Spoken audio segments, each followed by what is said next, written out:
Welcome back to the Oddity Shop podcast, the podcast where we tell you creepy, odd, weird, strange stories from around the globe. And if Did you you're new say here, Oddcast? Did I? I don't think so. I think you might have forgot a P there, but I could have misheard.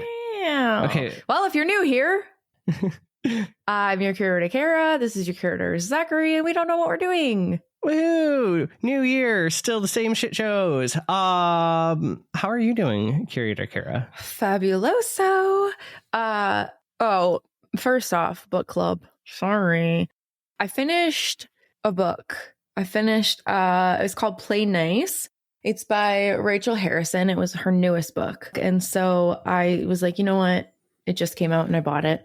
And I finished it like a day and a half. And it was really good. I really, really enjoyed it.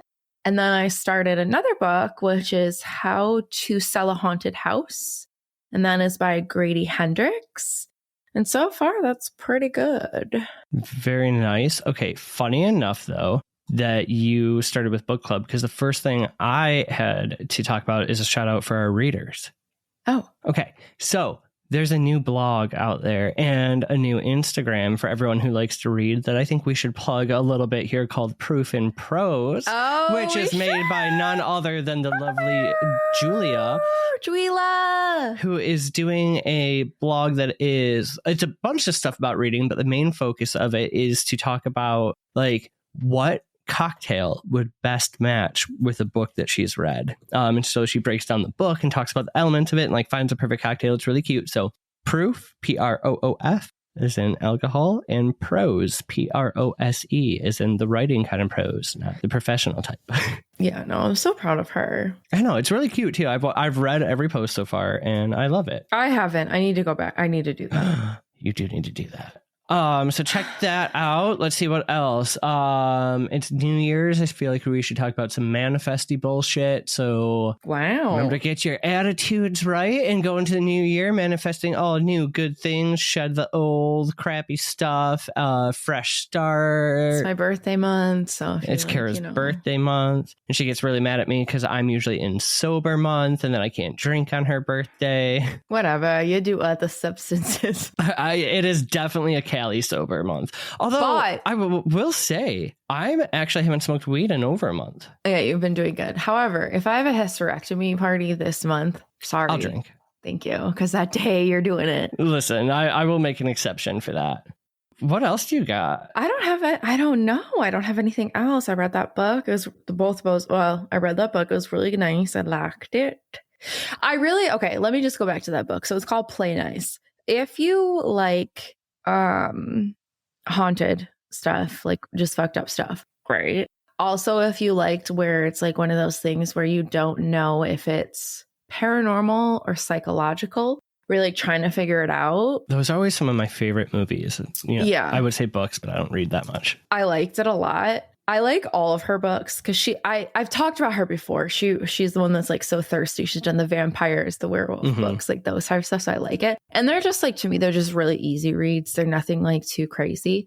But I really enjoyed it. I liked it. And so the one I'm reading now is about a haunted house and how to sell it. You should send the books to Julia so she can send you a cocktail to drink with it. Yeah, but then she'd have to read them. Would she want to? The notes. I don't know. She might. I don't think so. I think Julia's way past my very simple reading of like haunted houses. That's fair. Julia's reading like masterful things. Love you, Julia. All right. What else you got? Are we ready to get into it? I do have a question. What are your, like, and it could be like now or as a kid, or like, what's your New Year's tradition? Do you have any? No. Really? No, I don't think we did anything really on New Year's. I will say, nothing that I can remember. What did you do? Yeah. As a kid, I always remembered, like, my parents always had this sparkly cider for us. Yeah, never the juice, the grape juice. Yep, never mind. My mom did that's do what that. It was. Not cider. The Welch's, like the white grape. Yep. My mom did that. Okay. So I always remember that, but like, I don't know why I have felt like probably since I was like 18 years old and like started to live on my own, I have this compulsion that I always wash my bed sheets either like on or the day before New Year's Eve because I don't want to sleep in a dirty bed into the new year. Isn't that a thing? I don't know. Is it? Well, I could totally be wrong. I could be mixing this up. So I know like I think it's Chinese culture. They don't work on New Year's Day because it's bad luck. Because I think you have to.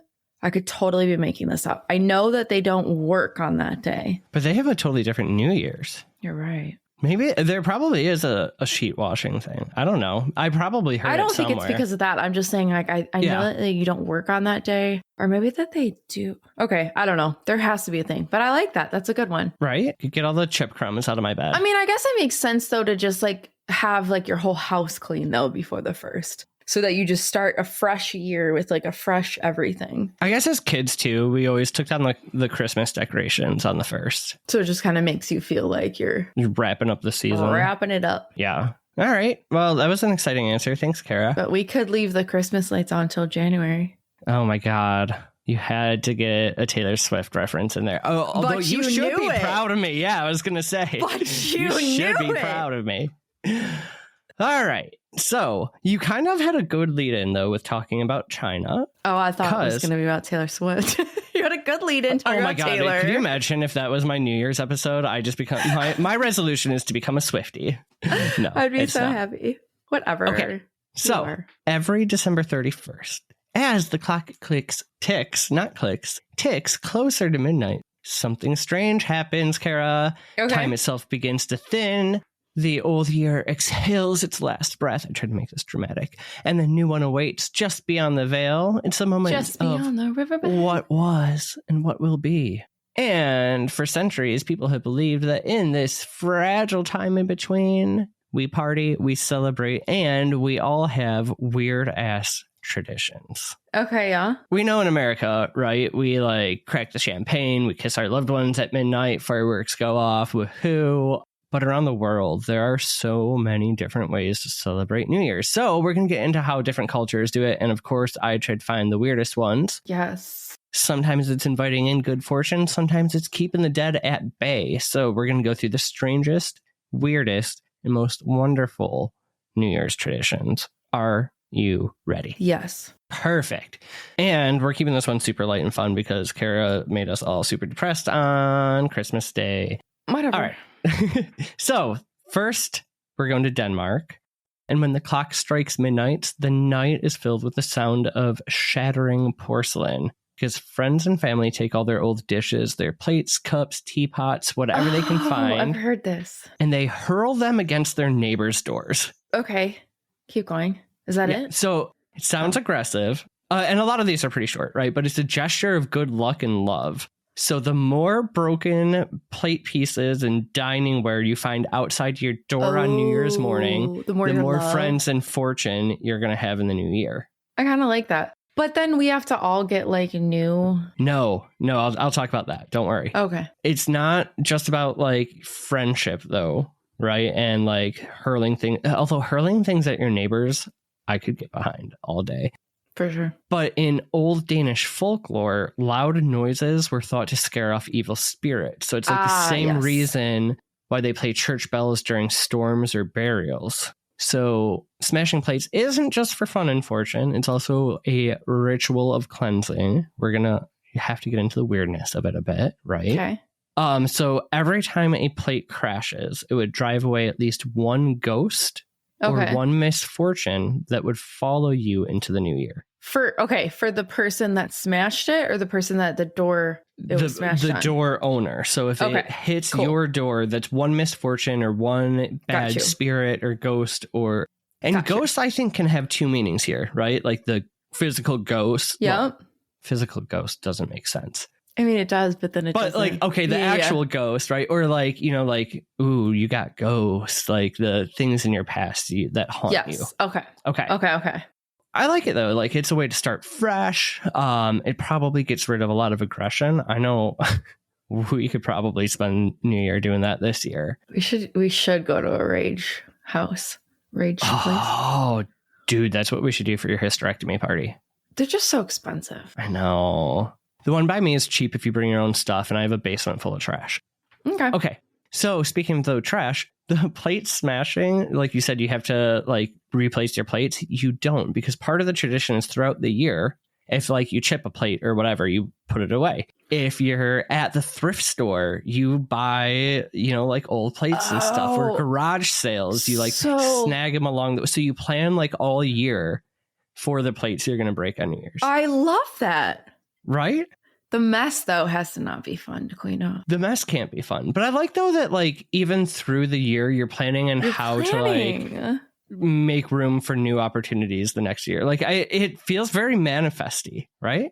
Yeah, no, I love this. This is Denmark? Yeah, Denmark. And like sometimes too, they'll like decorate the plates in like really fun ways, or sort of like, when you were a teenage girl and like a boy scorned you, you'd like write their name and everything you hate about them on the paper and burn it. You sound like you are very familiar with this. Teenage girl. Or sometimes boys. But you know what I mean? Like, I feel like, though, that's like a thing.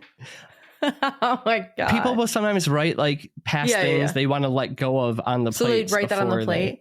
Cute. Yeah. I actually really love this. So if you ever wake up on New Year's to a pile of broken dishes, don't sweep them up too fast. Okay. Because you don't want to push away your good luck. Oh, so they have to sit there? A transition sentence. It's not part of the lore. Sorry, I thought we had to like let them sit there. No, we're not. Not everything's literal, okay? I tried to make crunch over them for a day. Barefoot. Okay. Zach just gave me the dumbest look. Like, you idiot! Shut the fuck up. All right. You idiot. Get in. We're going to Greece. Ooh. So in Greece, families hang produce over their doorways. Sort of like, we have mistletoe on Christmas, or sometimes you put a wreath of pine on your door. Specific produce. Onion. Oh, for vampires? No. Oh, that's garlic. Disregard. Idiot. You were like... I didn't even catch it. Okay. So because... onions, when you have an onion in a dark cupboard, what happens to it? That bitch grows. They have new shoots. Oh. So because of onions' ability to sprout new shoots even after being plucked from the ground has made it a symbol of rebirth and growth. I kind of like that. Right? I like these. They're viewed as being like highly fertile. Not me. Now, specific though, it's a specific, no, not you.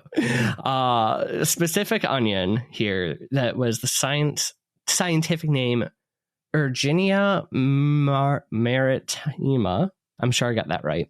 But as people would just call it, the squill grew in wild abundance all over the Isles of Crete. So it's like this super popular onion that they would pick. It's also a really stinky onion.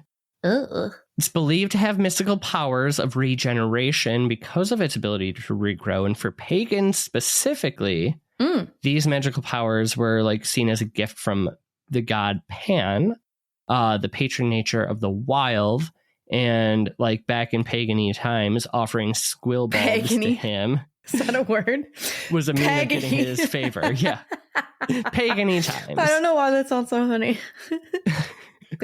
Pagan-y. But for whatever reason, the Christians picked it up too, right? So of course. On New Year's, they would typically go to a church service during the day. And once the service is done on the way home, they'd find one of these onions growing in abundance somewhere because they're like all over. All over.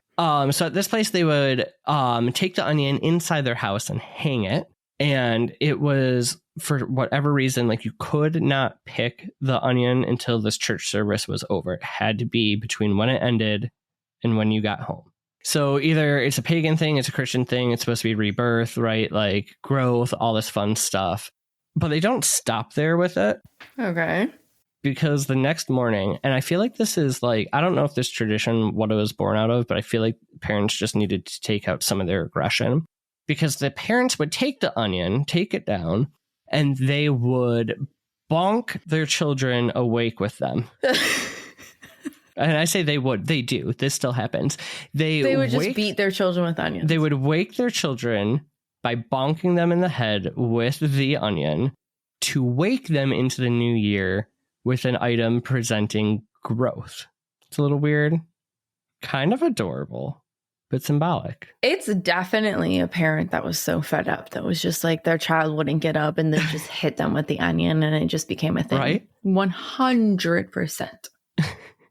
But it's a Greek custom, so there's some mysticism behind it. So the onion, with all of its layers and its strange power to resurrect, was also considered at one point a protector against the evil eye. So bonking your kids would help them evade the dark glance of jealousy or curse that the evil eye would bring. Okay.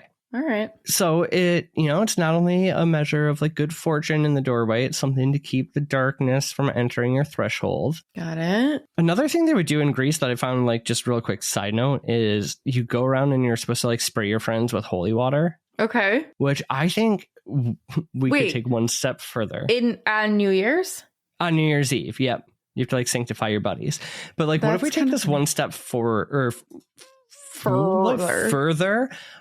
Holy water balloons. That would actually be really fun. Where are we going to get all this holy water? I know somebody who could hook us up with some blessings. What if we get burned? Pastor Chrissy, if you still listen, I got a favor. All right. Cool. Could you imagine though? Sorry, we just have to pause. Could you imagine we had a New Year's Eve party and then we all went outside in my front yard because it's a fucking football field and we had like 100 water balloons of holy water and we just fucking annihilated each other with them? There's only one person who could referee this. Deb and her evil nun mask.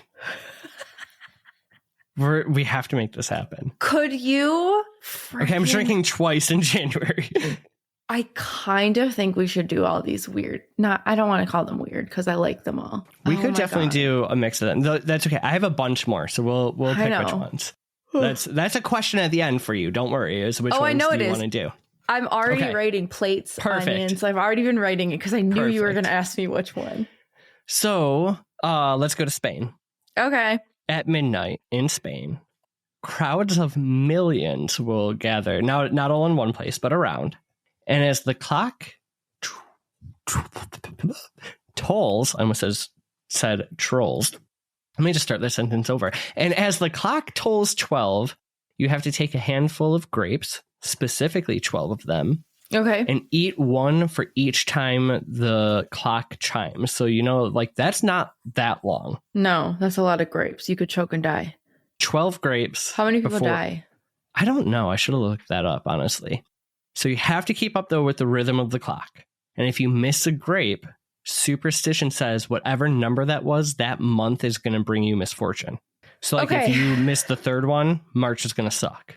Okay, you know the AC/DC song Thunder? Oh, God, my liver hurts whenever I hear that song. Exactly. That is what that made me think of. Every time you hear the word thunder, you have to drink.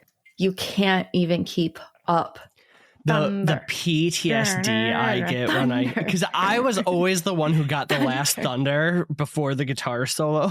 Oh, yep. Oh, yeah, because usually you stand around and then everybody drinks on thunder. I'm sorry, you don't keep drinking. You just... Each person like goes in rotation and then like you have to drink until the next time the song says thunder. Okay. That's how I still remember how to play that after blacking out on that so many times in college. So anyways, though, this tradition, most people say it dates back to like 1895 to like 1905 because these vine growers encouraged this to encourage grape sales because they were overproducing. To get rid of crops. Yeah. Yep. In some areas, though, again, it's supposed to be like good luck, prosperity, kind of be a little fortune telling. But they do think it actually dates back sooner than this. And it was a way to ward off witches and other evil spirits. Again, from pagan-y times. Pagan-y. When fruits and harvest offerings were given to spirits of time and nature to ensure a fertile new year and to ward off evil. Okay. So explain this to me again. So I have grapes. Yeah. So like think about like a grandfather clock, right? Yep. When it strikes 12, it's going to go dong, dong, dong. Like you have to eat one per chime. You basically got about how many chimes probably 28, 12. It's when the clock strikes 12. Oh, it does 12 on 12? Yeah. So I guess I've never realized that. Got it. I get it. That's how you know what hour it is, by how many like... Oh, because it just does 1 at 1, 2 on 2? Yeah. Never paid attention. I've never been around that many clocks like that, I guess. God. Okay, that's funny. I won't raise you too much for that. But okay, so sometimes like we said it might bring you like bad luck, but some people take this further too. Okay. Where each grape not just represents the month, but the spirit of that month. And you like, they're like, so if it was a sweet grape, it's going to be, if it was a sour one, you're going to have a sour month.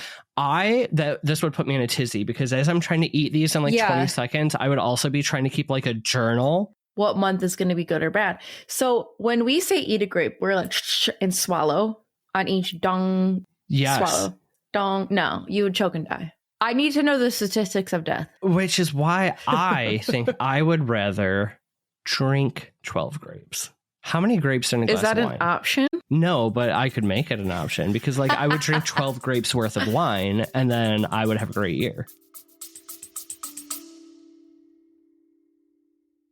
Hey, Zach, are you running low on spiritual supplies? Hey, Kara, are you looking for a place with handmade items? Yeah, we should probably go to Mystic Moons. Oh, our buddies? Yeah. They make the most wonderful hand-dipped incense with over 24 scents, and we've smelled absolutely every single one of them. Yeah, or maybe you might just be looking for a hand-strung bracelet made with only the best intentions. And not only do they have the best intentions, they have 4 strings each, and they last forever, which I would know because I've broken every bracelet you've made for me and not theirs. Oops. Well, they also have simmer pots for every occasion, like San to Yule. And don't forget, Melinda is also a medium and a tarot card reader who's given us amazing readings, so she's ready to help us or you connect with past loved ones and get to know insights into your world. My spirit animal is a camel. Thanks, Melinda. Anyway, so look for Mystic Moons on Facebook or Etsy, and then you can restock all your spiritual supplies. Oh, be sure to check them out at www.etsy.com/shop/Mystic Moons LLC. Or at Mystic Moons on Facebook. They're all over our socials, so I'm sure you'll find them. So go get some goodies. Okay, Kara, goodbye. Bye.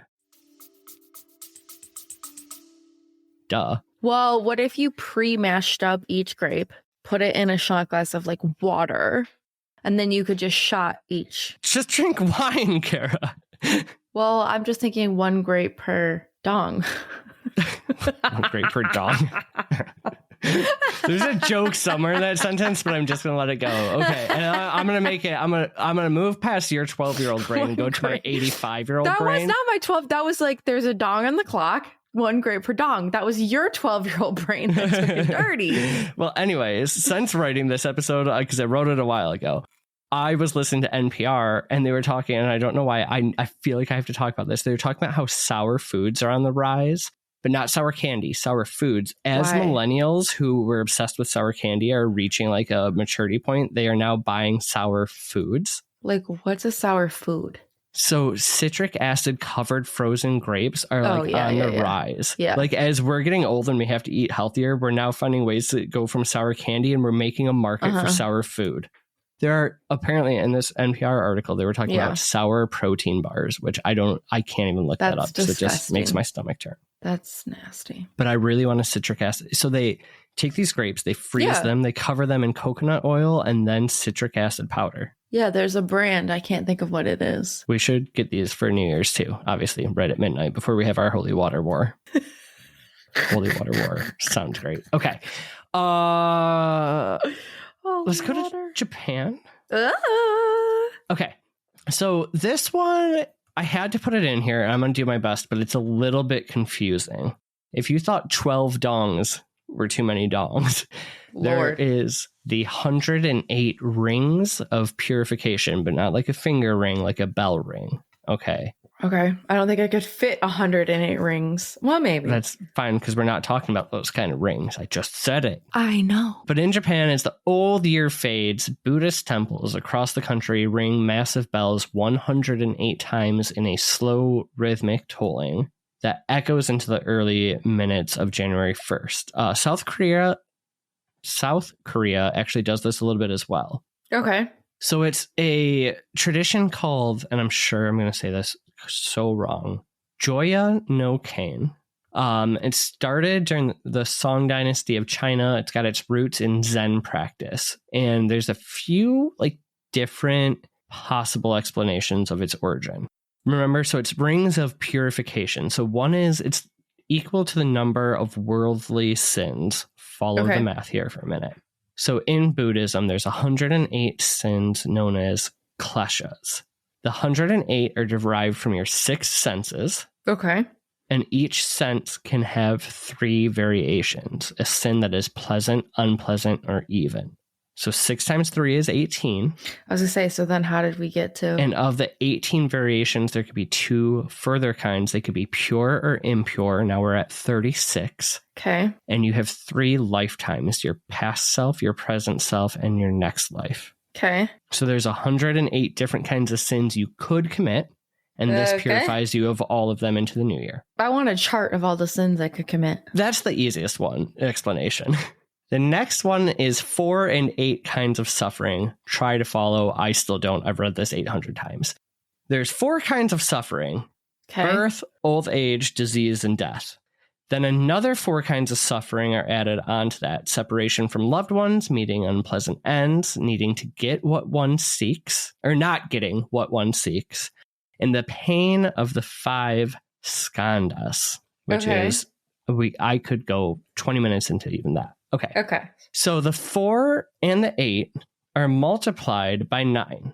And that adds to the sum of 108. I don't understand this math. Okay. This explanation, literally, I am taking this from Wikipedia. It says it's been attested in multiple sources. A lot of people claim it's the 4 and 8 kinds of suffering, but nobody knows where the 9 comes from. I was going to ask it's that. not explained. Yeah. Okay.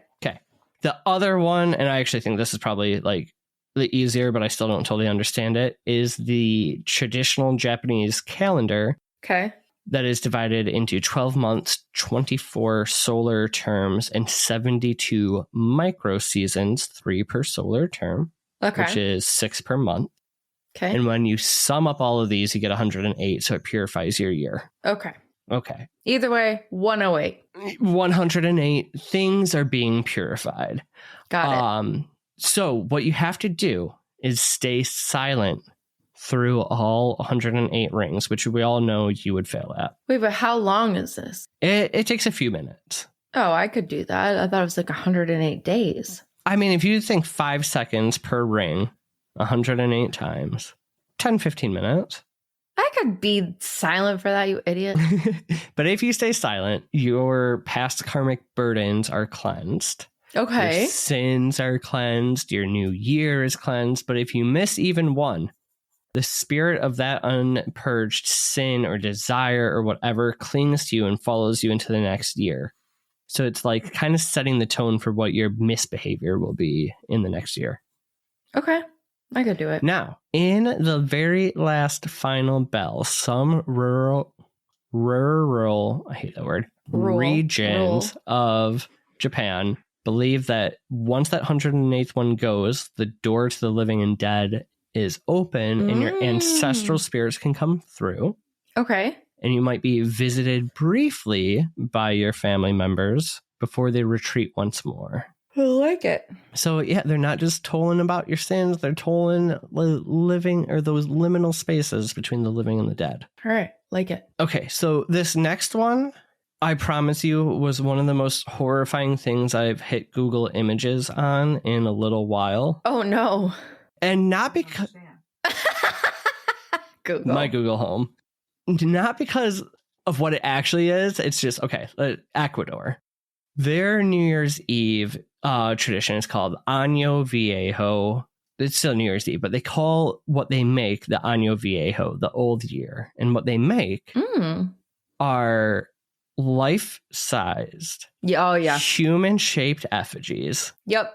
That are stuffed with straw, paper, fireworks. I know what you're talking about. Yeah. Trash. Yeah. They're made to resemble politicians, celebrities, people they regret, fictional characters, comic books. Isn't there a whole town left with them? No, because they burn them. Oh, then I'm thinking of something different. They take these human-sized effigies that they make look as human-like as possible. Sometimes like their exes, their politicians they don't like. Anything you want to leave behind in the year. Ew. They fill them with all sorts of trash and fireworks. You can also fill them with like secrets and like messages and like the things that you wrote in your notebook when you were a teenage girl, Zach. Yeah. Yes. When I was a teenage girl.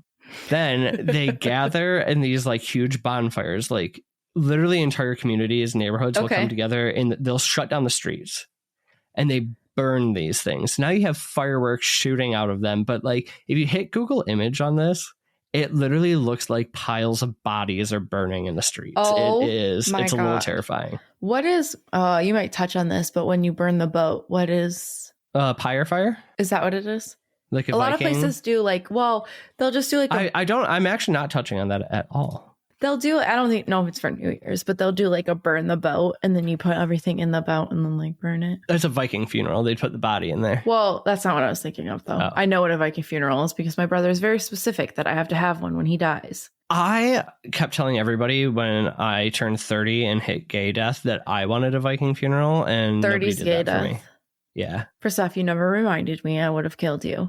We definitely had many talks about this. 30?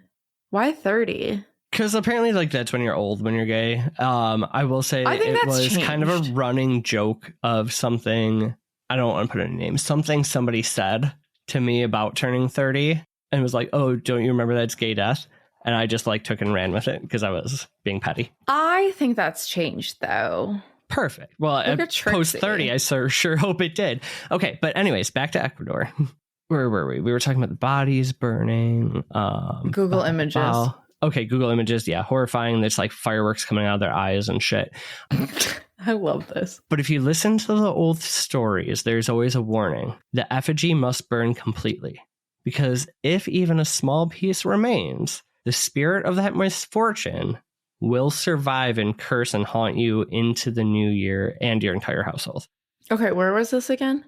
Ecuador. So repeat that last part to me. The whole thing has to burn. The whole body you made. Yeah, because if it doesn't, whatever it stood for will haunt you in the new year. Ooh, I'm burning. I'm gonna make a body of you. Lighten that shit. I was trying to find like some fun Reddit stories or articles or whatever of like anybody who've gone to any of these traditions and had something weird happen. And I just wasn't finding what I wanted. Oh, no. Except I did find somebody who wrote all about this and was saying how like the streets are filled with smoke and like fire rising. And it's like kind of really terrifying. Dangerous. People weren't partying so hard. He goes, but then like we stumbled upon this, and this I just copy and pasted from his article. Young men dressed in drag also represent the New Year's widows. They then form groups that stop traffic in the streets to beg for money. They ritualistically flirt with drivers and passengers, perform often lewd dances, and make people throw them coins before they're allowed to pass. This idea is perhaps well-intentioned, representing the widows left behind, alone and penniless, to whom residents have an obligation to help. Wait, this is still in Ecuador? Yeah. I think if I am going to take on any New Year's tradition, I want to dress in drag and beg for money. That just sounds like fun. You could do that now. I know. That's what I'm saying. We could make But not for New Year's. All the time. Okay. We're staying South America now. We're going to go to Colombia. And this one, there was some really cute videos of like, I found a couple of like old ladies doing this and it's great. Stop. So it's called the suitcase walk. So at midnight, people rush out of their homes with an empty suitcase. Okay. Walking or running all the way around the block. Okay. Said to bring travel and adventure in the year ahead. Okay, cute. But we got to go deeper and darker with it, right? Because that's what we do here. It's based in a tradition that was also meant to confuse spirits that might linger after midnight into the new year. And the act of leaving home with a suitcase tricks the wandering ghost into following you out of your house. And then you run so they can't attach themselves to you for another year. Okay, that's kind of cute. I like it's half superstitious. And then it's half hope of like adventure. I know. So like one of the best ones I found was this. You could tell it's like these old ladies are just all drunk. They're like running with their like little carry-ons and a glass of wine in the other hand. It is Zachary. I love it. It's just like a little exercise, a little exorcism. I can't get enough of this one. Wait, can we do that at my party too? Everybody come over with a suitcase and run around the block. We're gonna have to figure out. We're gonna have to do like a relay race of different New Year's traditions. Activities. Yes. Oh shit. Okay. I think I have just two more for you. I know it's kind of long for a listicle one. Two more. Okay, so in Scotland, New Year's Eve isn't just a party, it's Hogmanay, a night of ancient fire rituals and ominous superstition. Okay. There's several rituals that must be done prior to the event. You have to clean your house. Makes sense. You have to clean your fireplace. Sweep it. Makes sense, yeah. You need to clear all of your debts. Tough one. And this is all to symbolize a fresh start to the new year. Okay. Now, it turns into a massive party in Scotland, and from everything I've read, like, I need to experience this. Let's do it. Until midnight, it's really similar to like what we do. Okay. Until midnight. Except though, there's like a lot more fire rituals. So bonfires, fire ceremonies. Just fire. Yeah, just fire. But a lot of people dressed in animal hides while they do it. Oh, I think I've seen this, like videos of this. Yes. So it's like, you know, typical party, but with animal hides and more fire than we have in America. But when the clock strikes 12, they begin the first footer event. Okay. So it's the most common and the most popular of the Hogmanay tradition. So when the clock strikes midnight, people across Scotland start heading to the homes of their loved ones to be the first footer, the first person to enter the home in the new year. Put their foot in. Okay. It's said that this person then sets the tone for the new year, and they are always warmly welcomed with a shot of whiskey. Okay. Now, if a dark-haired man is the first footer into your home, you are going to have good luck in the new year. Oh, okay. Never mind. They were given gifts of whiskey, shortbread, coal, and salt. Coal was a good gift back in these times. All right, symbolized prosperity. Okay. Now, remember the Vikings came to Scotland a lot and weren't so nice. If a fair-haired or red-haired visitor came to your house first, that was a bad omen because they were reminders of the Vikings who once invaded and brought death and destruction. Okay. So you don't want a light-haired person coming into your house first. You want a dark-haired person. Okay. Can I clarify? Yeah. You keep saying man. Are we just speaking as just a man or general? One, I'm not trying to be sexist, but it was because it was like the men workers worked in the coal mines and brought prosperity, and the men Vikings. So it is very much like, so it's just man base. Yeah. But like, I feel like it's 2026. Stay at home and then I have to worry. You just have to give whiskey. But I do have to worry who has to come to my door. Because if a blonde man comes, you're fucked. What are you considered? I feel like my hair's gotten darker with age. You know what? I'm a mix of luck and chaos, baby. There you go. Now we can get rid of the gender for the next part, because in Scottish folklore, there is a spectral version of the first footer. Okay. An unseen visitor is said to slip through the door before anyone else, or try to. And if no living person crosses the threshold quickly enough, the spirit lays claim to your home for the next full year. Where are we again? Scotland. So they have fire and then just... Fire, whiskey, first footing, animal hides. So if you ever celebrate Hogmanay in Scotland, don't leave your door unopened for too long after midnight unless you know exactly who is coming through first. I just feel like I would hope that it would be like a race for all of these like hunky men suitors that are coming to my doorstep first. But then if you're like if you're a blonde haired, like I would just punch you in the face and just like let the dark haired guy come. None of that Scandinavian shit tonight. Last one. Got it. The last stop on our New Year's escapades, the last thing that we'll somehow have to add into our relay race on, this is going to take us like 2 or 3 in the morning at this point. Okay. We're going to the Philippines. Okay. And New Year's is all about circles. You need round fruits on your table, 12 of them specifically. You need circular coins in your pockets. Okay. You need to wear polka dots. Polka dot. And if that's not your thing, you could also wear the Pantone color of the year for some reason. The what color?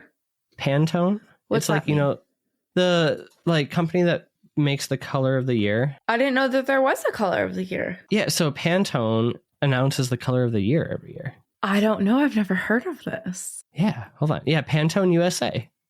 Every year. What's 2026? Well, I don't know if we know. Hold on. I've never heard of this. They have a countdown going to the color of the year. Let's look back at some. Well, there's a prediction. Dead. What's the prediction? Ew, 2025 was like coffee with 2 creamers in it brown. That makes sense. Yeah. Okay. Wait, what's the prediction though for 2026? No, there's not a prediction. You can like cast your prediction. Yeah. Can you just look at what was 2024? Sorry, I love you so much. Peach fuzz. That makes sense.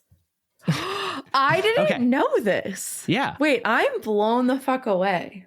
Okay. So circles are the Pantone color of the year. And then at midnight, you open all the doors, all the windows to let out the bad spirits and welcome in good blessings. And you have to turn on all the lights in your house to bring on a bright new year. That's cute. How long has the color of the year been a thing? A long time, I would imagine. Probably since Pantone was out. What the fuck is Pantone? It's the company that picks it. You've never heard of the color of the year before? No. I think you think I'm kidding. I've never in my life heard of this. Oh my God, it's such like basic white people shit. I thought you would know. Well, obviously not just white people shit because it's a thing of the Philippines. Right. Okay. I've never heard of this. Back to the Philippines. So in their like culture, their Tagalog culture, it's believed that round shapes contain spirits. So by like filling your home with circles, you invite benevolent entities, guardians of fortune and protection to inhabit your space. Love it. And those round fruits are offerings to those spirits. Okay. And then when midnight hits, not only do you have to turn on all the lights, open all the doors and windows, right at midnight, the entire family gathered together has to jump high in the air and toss coins from their pockets and make as much joyous noise as possible to welcome in all the good and drive out all the darkness. That's really cute. I love of all the traditions how literal it is. We have to turn on the lights for a bright new year. We have to throw coins for the fortune. We have to that's fun. And I've worked with a lot of people from the Philippines, and so much of that culture it's very literal. I always remember whenever anything dark was happening or I was going through a bad time, they would I'm gonna light the black candle for you. I'm gonna do there's so much tradition and everything. It's so cute. I think this one would be so fun. I would love, honestly, to go to the Philippines. I think New Year's would be great because it's going to be way warmer there than here. But, okay. Let's do it. Did you write down all your notes? All right. So here is the thing. We have breaking of the plates. You've been watching too much Gossip Girl. Breaking of the plates. Onions / holy water. / bonking. Yes. Grapes. Silence. Burn bodies / drag, suitcase with the wine, fire, and then the footing, and then round things and the lights. Do I have to pick one? Here's how we're going to word it, right? Because you can pick more in a second. But if you were to spend your next New Year, in one of these places, picking one of these, which one? You're also there too. So think about the location. Where was burning the bodies in the drag? Ecuador, that's what I thought. Okay. I kind of think I want to do that one. Fair. I'm going South America too. I think I'd want to do Colombia with the suitcase walk only because that's cool. I also made some friends in Colombia over a suitcase walk. Well, not in Colombia. They were Colombian. Okay. When we got stuck in line for hours trying to get on the cruise with our suitcases. And I think if we went and visited them for the suitcase walk, it would just be full circle. That's really cute. Right? No, these are all actually really fun. I love the plates. I love that. I think onions. We can make this into a whole relay race on New Year's and just do all of them. Is that disrespectful? Break a plate. I don't know. I think it's honoring. Okay. When we say we want to do this, it's not to be disrespectful. The grapes, I don't think we should do because I think somebody might die. So what if we shorten it? Okay, hold on. Let me scroll to the top of my list. We break a plate. Okay. Chug a grape or eat a grape as fast as you can. What about the onion? Oh, shoot. Onion. Yeah. Okay. And holy water. So you break the plate. Okay. You bonk your neighbor, the person next to you with an onion and throw holy water at them. Okay. Then you eat a grape. Okay. Then we're going to chime a bell a few times in silence. Okay. Then we're going to burn a small effigy. Okay. Then we're going to run around the house in with a suitcase. Okay. And the first person to come back to the house with their suitcase wins the first footer. Footing. Okay, footer. Yep. Yep. And then I think we need to throw coins. Turn all the lights on and throw coins. Yes. Oh my God, you did it. Boom. All right, guys, join us for next New Year's because it's New Year's Day right now. And right now, honestly, while we sound really coherent, I will probably be in bed recovering. So anyways, though. Okay, so what's a tradition you and I can make for New Year's, though? Because we haven't done one, and I think that would actually be really cool. Have you thought of it? Like something new and fresh? For you and I. Like a New Year's tradition. I feel like we've spent a couple we made our first TikTok, I feel like. But what if we aren't together? It's still something that you and I do on New Year's. Like, what is representing? Wait, not just you and I. You and I and all the oddballs. Yeah, what is something we could do like that encompasses the oddity? That's what I'm saying. I'm looking around at all my shelves. Like, how do we creep it real on New Year's to make sure the New Year stays creepy? Right. Oh, I feel like we have to get a globe. A globe? Yeah, because we tell stories from all around the globe. You got to spin a globe and like throw a tarot card. At the globe? Well, while the globe is spinning. Okay, maybe you shuffle the tarot cards while the globe is spinning. Whenever it stops, you pull it, and that's your card for the year. Okay. That's really cute. Actually, I'm not mad at that, but I don't think everyone's going to buy a globe. I thought I'd get a little more for that. I just pulled that out of my ass. No, I really like that. No, I love that for pulling that out of your ass, but I don't think everyone's going to go buy a globe. But that's very cute. You just get a little one. What if we all just like on December 31st or whatever you can, like the upcoming days, take yourself to a cemetery, pick a grave that speaks to you, take maybe a picture of it, maybe try to do some research on that person. And then on New Year's, you just like tell somebody about that person. Only if they're a good person. You have to pick a good person. Well, we don't know that, but you just speak of that person. Okay. Yeah, what if they're a bad person? So tell of your year. If you picked a bad person. Ooh. There we go. Okay. All right. We're figuring it out. If you just accidentally find like a person that's like not good, you're probably gonna have a more challenging of a year. We're gonna let the viewers decide. No, I like this. Well, yeah, you would like your own idea. If you want to spin a globe and throw a tarot card. I like both of them. I'm just trying to think of options that we don't have to buy things. A little card emoji. If you want to go do a grave thing and let that decide how your future is going to be, whether they're a good or bad person, give us a tombstone, write to us, tell us which one you want to do. Also, though, a tarot card could be bad too. Whatever. And if you have any weird or crazy New Year's stories or traditions, let us know. And with that, we can't wait to bring you new episodes. Now, for the next 4 weeks, Kara and I are taking our annual break. Thank you. So we are going to be replaying our favorite guest episodes this year instead of our favorite episodes that we've done. We will be back on let's see, because we have a lot of weeks this month.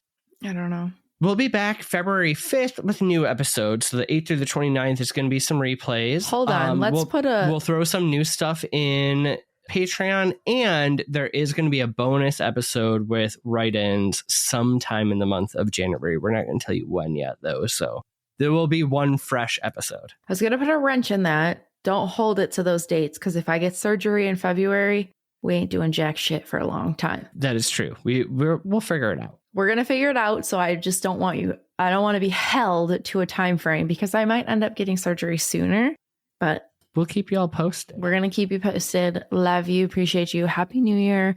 I hope that the year starts out fantastic. And you know what? If it doesn't, don't fret. It doesn't matter. It's just a freaking day. Everybody gets hung up on it. And I want my little oddballs to know that it doesn't fucking matter how that day goes. The next day could also be the start of your new year. And the next day, and the next day, and the next day. Every day is a new year. Exactly. And if you think of it that way, no, for real though, like, because some people get really hung up on it and they get like upset, and I don't want that. It's not that big of a deal. Every day is a do-over. As long as you're not making the same mistakes, you're golden. We love you. We appreciate you. Thanks for being here. The most important thing you can do for us is to creep it real, my little oddballs. Goodbye. Bye. Take a shot of pickle juice to my friends who are suffering today. It will help you. You need electrolytes. Goodbye.